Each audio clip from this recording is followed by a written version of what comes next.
Hello student, today our topic is oogenesis.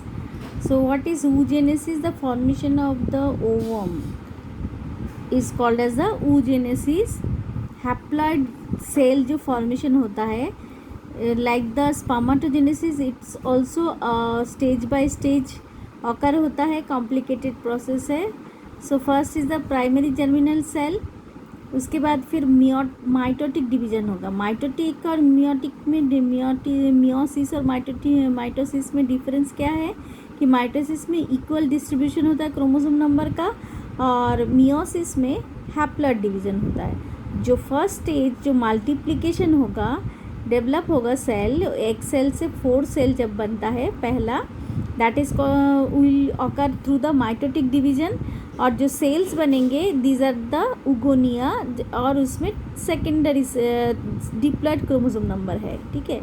Next जो है primary oocyte, ये उगोनिया में से चारों सेल में से बाकी डिसोसिएट हो जाते. Single cell will develop and then it will be termed as the primary oocyte. मतलब इसी सेल डेवलप होने के बाद इसका नाम होगा प्राइमरी oocyte, जो ग्रोथ फेज में डेवलप होगा. फिर ये ग्रोथ होने के बाद it will transfer into 4 cell में ही डिवीजन होगा, लेकिन the process will be meiosis. तो मियोसिस में स्पेशलिटी इसमें क्या है कि स्पर्म फॉर्मेशन के समय हमने देखा था कि चारों सेल सेम स्ट्रक्चर का था, सेम शेप का था. लेकिन उगोनिया में क्या होता है कि जो डिवीजन हो रहा है मियोसिस में, एक लार्जर सेल होगा, मैच्योर बनेगा, बाकी सारे जो first polar body it will be smaller in size and gradually it also again divided. Meiosis 2 में जो इक्वल डिस्ट्रीब्यूशन होता है, इसमें एक बार क्रोमोसोम नंबर आधा हो जाने के बाद फिर दोबारा जब डिस्ट्रीब्यूशन होगा 2 सेल बनेंगे, लेकिन साइज देखो छोटे हैं.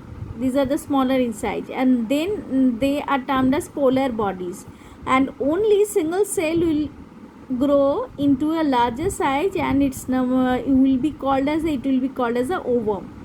तो ये ओवम जो है it is responsible for the reproduction. ये ओवम के साथ जब स्पर्म का फर्टिलाइजेशन होगा तब जाकर जाइगोट बनेगा. तो ये ओवम कैसे प्रोड्यूस होता है उसके स्टेप बाय स्टेप अब हम डिस्कस करने वाले हैं. तो फर्स्ट जो प्रोसेस है, it is the process of formation of the haploid female gamete, that is egg और ovum from the diploid germinal epithelium.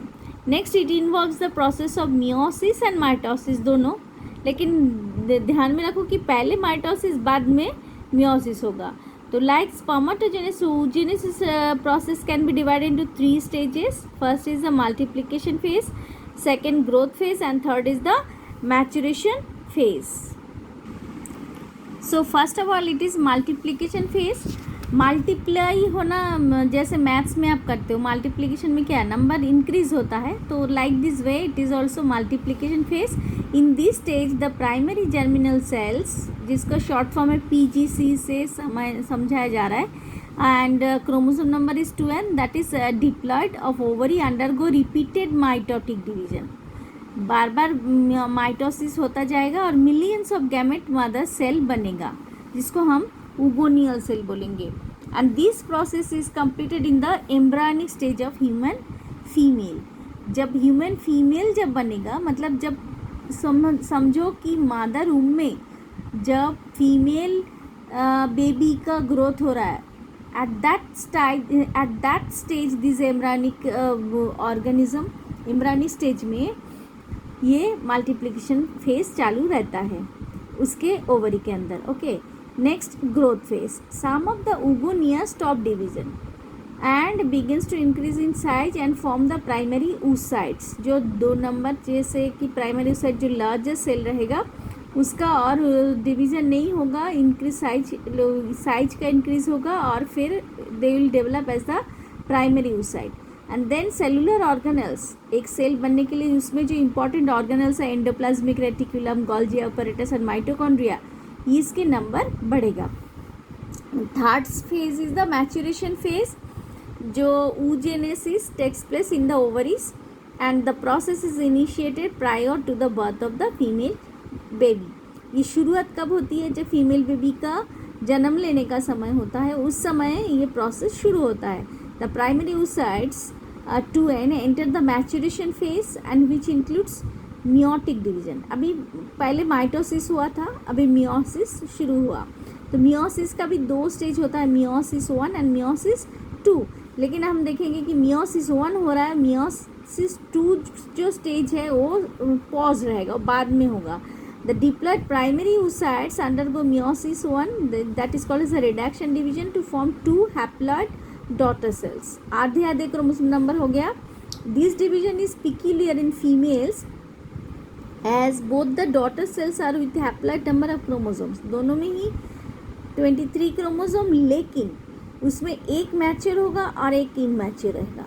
But due to unequal division of cytoplasm का अनइक्वल डिवीजन होने से क्या एक cell बड़ा दिखता है, एक सेल छोटा दिखता है। और 2 डॉटर सेल जो प्रोड्यूस होगा, one is the larger cell called secondary oocyte बताएंगे, एंड द अनदर जो है छोटा जो है उसको हम बोलेंगे फर्स्ट पोलर बॉडी, जिसका क्रोमोसोम नंबर भी n है। And normally the first polar body does not enter meiosis 2, उसमें मियोसिस 2 में वो नहीं जाता, मतलब अगेन डिस्ट्रीब्यूशन नहीं होता, डिवीज़न नहीं होता।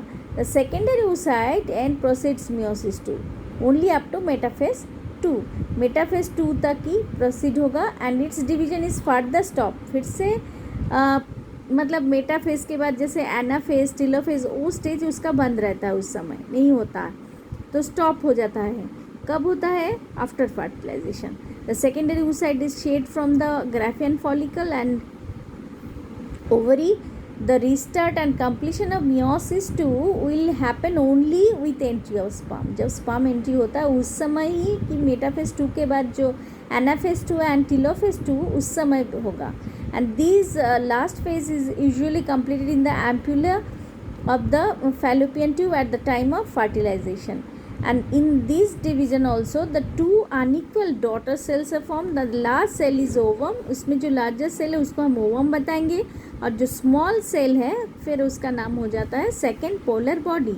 And the ovum and so form functions as a female gamete and is ready for fertilisation. Female gamete होने के बाद वो रेडी हो जाता है, फर्टिलाइज होने के बाद मतलब स्पर्म आने के बाद ही फर्टिलाइजेशन होगा।